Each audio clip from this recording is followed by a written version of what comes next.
Hello, this is part 3 in a series of videos on Vedic Vargas and their relationship to vibrational charts.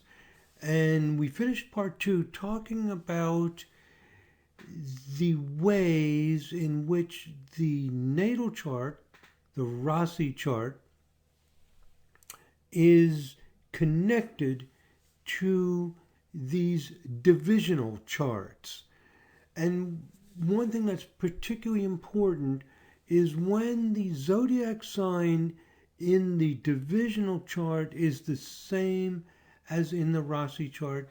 In Vedic astrology, when this happens with the Navamsa chart, it's extremely important. It's called Vargotama. So in other words, when the Navamsa sign and the Rasi sign are the same, it's fantastic. It's a blessing from the heavens.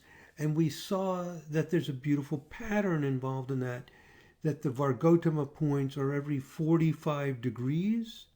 And also when we look at the same idea in the Saptamsa chart, in other words, when the Saptamsa chart sign is the same as the Rasi sign, happens every 60 degrees, and you get the Star of David. Now, another chart that makes a beautiful pattern, and this is not a chart as far as I know that was used in Vedic astrology, but as I said at the end of part 2, it was used in Babylonian astrology, and it's extremely important in vibrational astrology, is the 13 vibration chart. And it has kind of the ultimate, most beautiful, simple resonance of signs being the same, which is simply that each sign begins with its own sign, which we looked at the end of part 2 in this series, that Aries begins with 13th harmonic Aries, Taurus begins with 13th harmonic Taurus, Gemini begins with 13th harmonic Gemini. Each sign begins with its own sign, which in terms of the arithmetic of it is simple and maybe obvious. If I go through 13 signs, then I get to the 14th sign, and Taurus is going to begin with Taurus and Gemini with Gemini. So the arithmetic behind it is simple. But the fact that it's simple doesn't mean it's not extremely important and unique, that it's only the 13th harmonic sign, or some multiples of 13, that each sign, each Rasi sign, that your natal chart will begin with its own sign. It's just sort of the ultimate resonance. Taurus begins with Taurus, Gemini begins with Gemini. So a perfect, simple resonance. And what you end up with actually is a 6 degree, no, it's not 6 degrees, 40 minutes. It's the size of a 13th harmonic sign. It's 2 consecutive signs. The end of each sign and the beginning of each sign, which is interesting. This means that in the 13th harmonic, the end of each sign and the beginning of each sign come into resonance, come into harmony. It's like music when you go do, re, mi, fa, and you come back to do. It's like da, da, da, da, da, da, da. You're back to the tonic, to, as we call it, the key you're in. So the end of each sign, beginning of each sign are in the key. They're in the Rasi sign. Anyway, it's a fascinating thing about the 13th harmonic chart, and it has this perfect resonance at the end and beginning of each sign.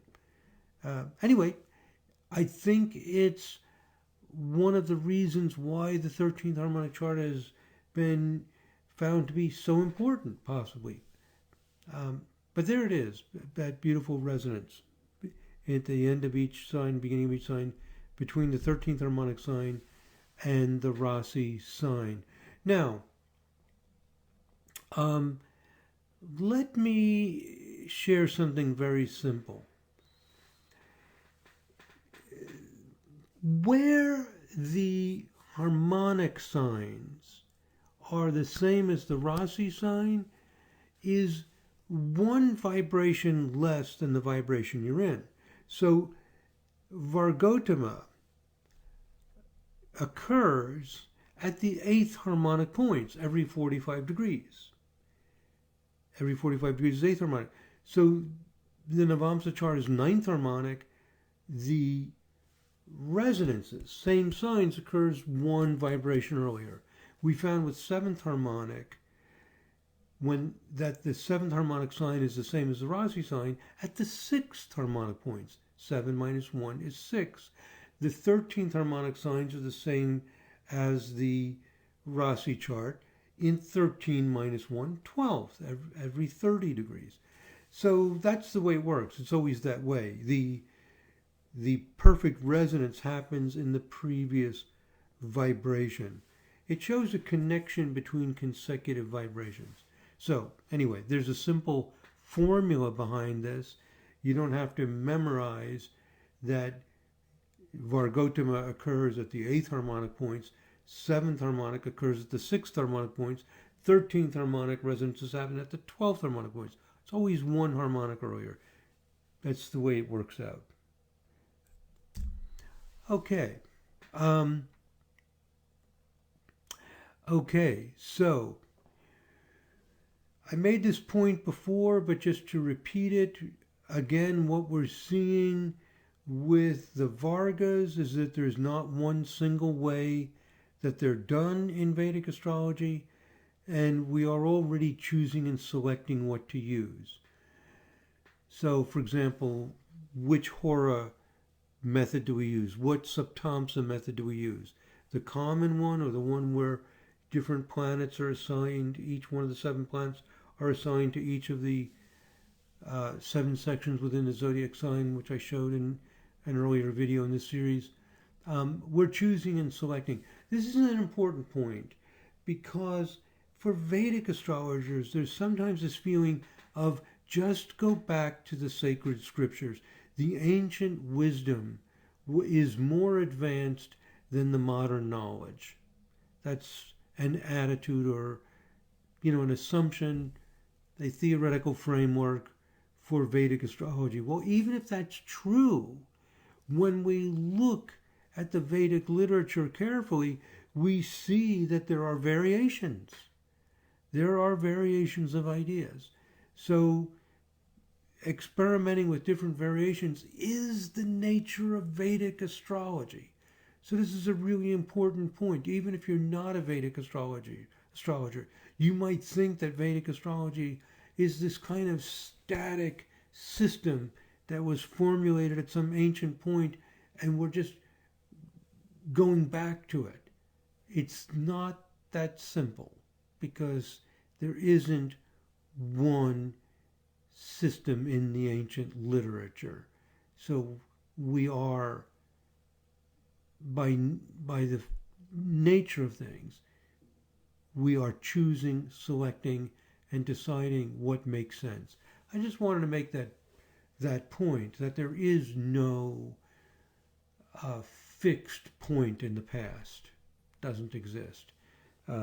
So in that sense, what we're doing in vibrational astrology could be considered to be a kind of Vedic astrology. Vedic astrology is evolving, and we're using new ideas and variations on the old techniques. So from that point of view, you could say that vibrational astrology is Vedic astrology, right? It's an evolution, variation on the same ideas, which I'm suggesting is the Vedic tradition. It's not a static, fixed point that we just run back to. Okay, so interesting, just to share these ideas that challenge some of the assumptions that we often hear. Okay, excuse me.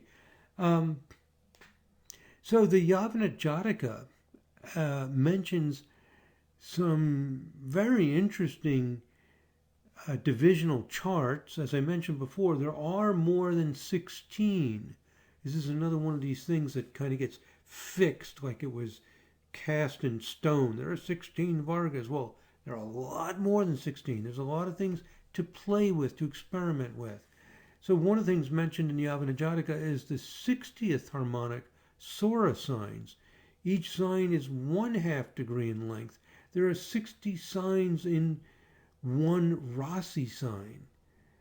And I don't think they make it clear what the order is, but if it just goes right through the zodiac, Aries to Pisces, etc., this would be the 60th harmonic chart, is what's being emphasized. But some kind of division based on 60 was emphasized. There are also the 648th harmonic, the ciipadas. Each sign is 2.78 minutes. 648 signs in one Rasi sign.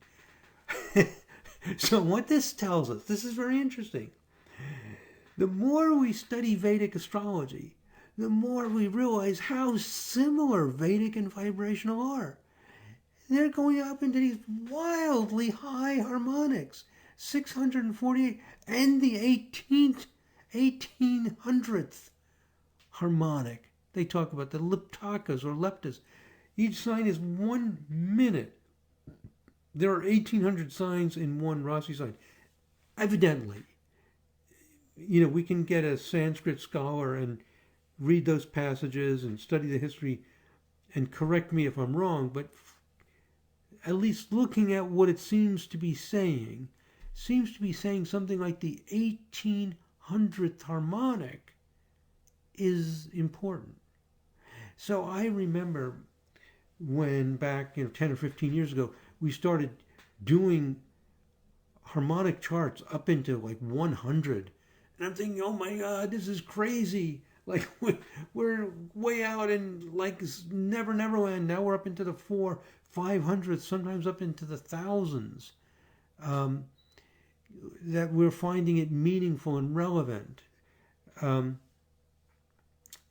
can explain later how we run into these situations where we need to look at these very, very high vibrations. And I've always thought to myself, wow, I'm in a new wild frontier. Now, studying the Vedic astrology, it's not so new.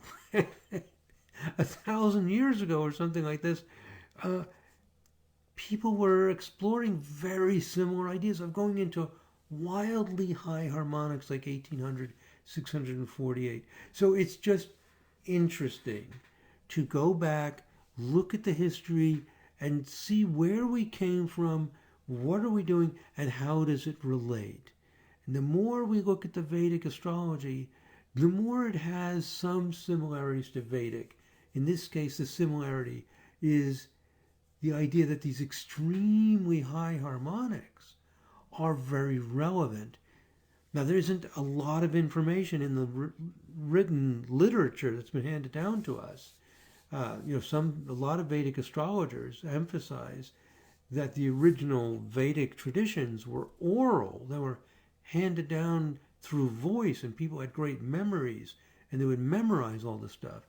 And they didn't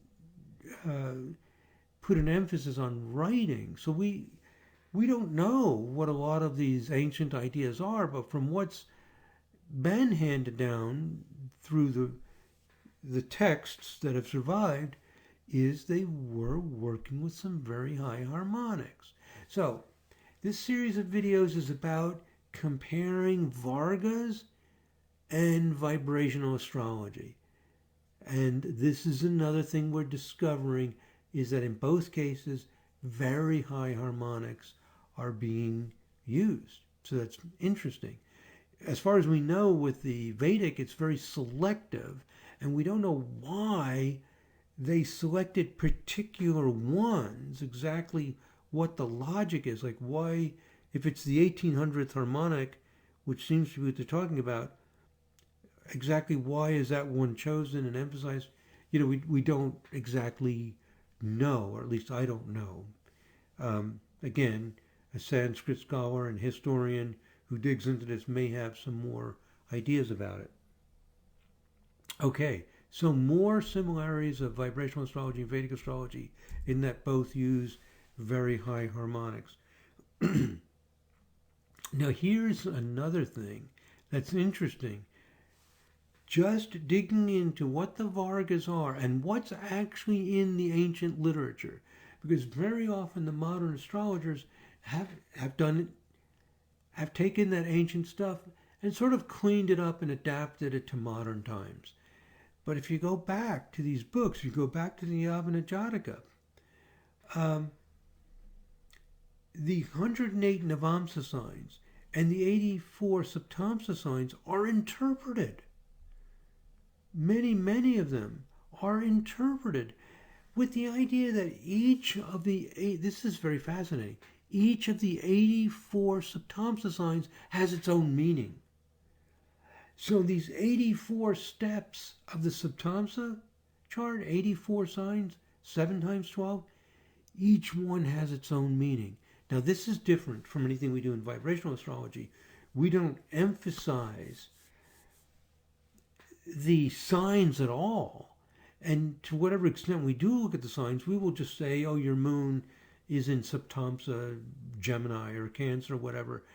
We don't look at the Gemini sign will appear 7 times, in the Saptamsa zodiac. So it's like a Saptamsa zodiac. Just like we have 12 signs in our zodiac, they've got 84 signs, and each one has its own meaning. And here's an example. The first Saptamsa of Virgo, a man with broad, clean, symmetrical, and handsome body, whose eyes are beautiful and wide, and whose nasal bone and nose are symmetrical, an eloquent, intelligent, clever, and well-behaved man. Okay, maybe we could look at charts of people who have a lot of planets in the first Saptamsa of Virgo. Do they tend to have nice symmetrical features that make them attractive looking? It's kind of wild to me, but it could be researched. And how they came up with this, I don't know. I don't know if anybody's researched it. But it tends to get ignored. We don't hear a lot of Vedic astrologers talking about the fact that each Saptamsa sign has its own meaning. And that's a fundamental, basic idea in the ancient literature. So one of the things I'm mentioning here is that what is in the Vedas and what is emphasized today don't always synchronize. We select certain things from the ancient literature that appeal to us and that we can work with. There's really nothing wrong with that, but just be aware that you're doing it. And this even more emphasizes that the Vedic astrology is highly varied. We're highly selective about what we extract out of that tradition and use today.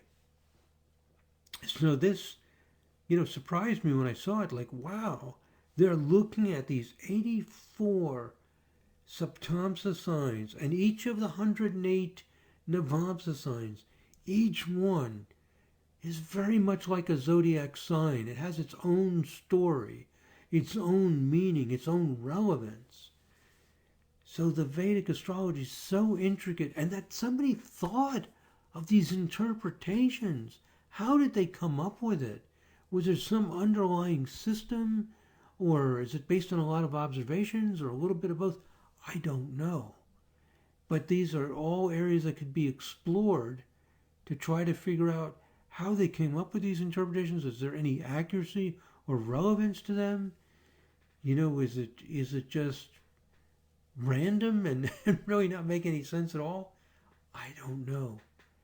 But what we do know is they put a lot of emphasis on each one of these signs and each one having its own meaning. It's quite fascinating. So again, we're seeing a lot of different ideas, and some ideas very strong in the ancient literature that did not get picked up very much by the modern Vedic astrologers. So my suggestion, we need to explore beyond the main Vedic astrology sources that we have received, and we need to explore beyond the standard ideas that we've inherited and that have become established. So the idea that there are 16 Vargas, you can read this in many introductory or intermediate or even advanced levels books on Vedic astrology. There are 16 Vargas. They work in this way. My suggestion is, yes, it's good to have a specific set of rules and develop facility working with them.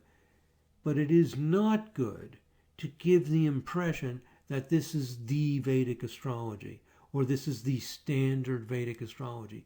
The only reason it's standard is because a lot of people have decided to use that. There's actually a rich tradition with huge numbers of variations to select from. So we need to keep that in mind. The Vedic system is diverse and evolving, just like the Western system. And we're all being selective. So this is important because the vibrational astrology is, again, often looked as being this outsider, this new thing, this radical revolution. And again, you could make an argument that it's just continuing a Vedic tradition. There's another perspective on it.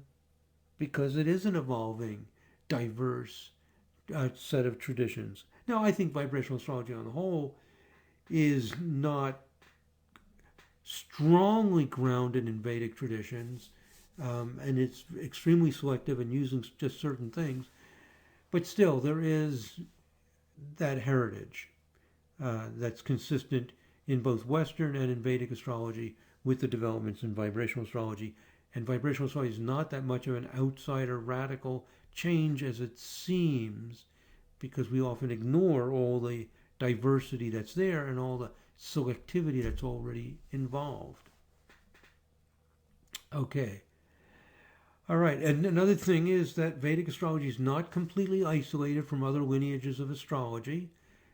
More and more astrologers are emphasizing this. Historians and different astrologers use ancient methods. This has now become very clear. So what was often believed decades ago that Vedic was a highly separate system, historians are showing that's no longer true, and our work confirms the same thing. So, furthermore, dividing astrology into completely distinct lineages, where we think of Vedic as one thing, Hellenistic as another, Babylonian as another, modern psychological as another, harmonics and vibrational another, I think is not realistic. Things are blended together and there's overlap and similar themes and different themes. It's a complex tapestry of things going on. So I hope you can see why I say that based on what I've shared with you so far. And one more point, I'm just summarizing a few points here, and then I have another whole section of ideas to share with you about the relationship of Vedic and vibrational astrology. But another point, the great sages and rishis were in many ways more advanced than modern scientists. They not only knew that astrology worked, how the heck did they know that? But they had worked out intricate details like Varga calculations. The great books like the Abhinajataka, the Brihajataka, the BPHS appear to be compilations of an even more ancient knowledge and wisdom. So, when I question and doubt and emphasize the relative importance and selectivity, sometimes people feel that it's somehow a little disrespectful to the tradition, that we should honor it as it is. And my feeling about it is the fact that this body of literature exists at all, with all of these calculations, and that some of it is being validated in our research that we're doing now, where, we've done all this research on athletes and rock and roll musicians and all kinds of things. People with bipolar disorder and these different vibrations are relevant, and that a useful set of ideas is going to evolve, and that there's a kernel of this in ancient knowledge. It's almost unbelievable that somehow they knew this. It's not just a blind superstition. Anyway, just kind of reviewing and summarizing perspectives and how we can appreciate what's going on. in addition to just the facts of things and where we are and how we got here. So my philosophy is we need to be humble as we stand in the awe of this heritage. We need to be grateful to our revered teachers, our gurus, and we need to explore all possibilities to see what works best, including ideas not specifically stated in the main Vedic texts. For example, perhaps the dodecatemoria, in other words, the 13th harmonic works. Now this, I'm speaking largely to Vedic astrologers and people who are devoting themselves to the Vedic tradition, that this is my perspective on it, and to Western astrologers, not for us to be just so intellectual that we don't appreciate and respect and honor what has gone before us and made possible where we are. Okay. Okay. This is a perfect stopping point. I'm at 26 minutes now, because now what I'm going to do in this series, which will be part 4 in this series, is show some of the research into spiritual gurus, a little bit on athletes, which I have elsewhere as well, but on spiritual gurus and some indications of astrological heredity, which we're going to do some more research on. So I'm going to share some ideas that are not in the other videos, going to emphasize that, what we've seen in consistently using some of these Vargas, or we can call them harmonic charts, and for Vedic astrologers will be a new frontier in understanding Vargas. And we'll also see, from the point of view of modern vibrational astrology, how we're getting hints and insights from the Vedic astrology that's helping us realize what's going on, and ways that we can make a connection between the ancient wisdom and the modern insights. Okay, so next video I'll be showing you some new insights into how the Vargas work, and it incorporates some of the ideas from Vedic astrology. Thank you very much for listening, my friends. God bless. Namaste.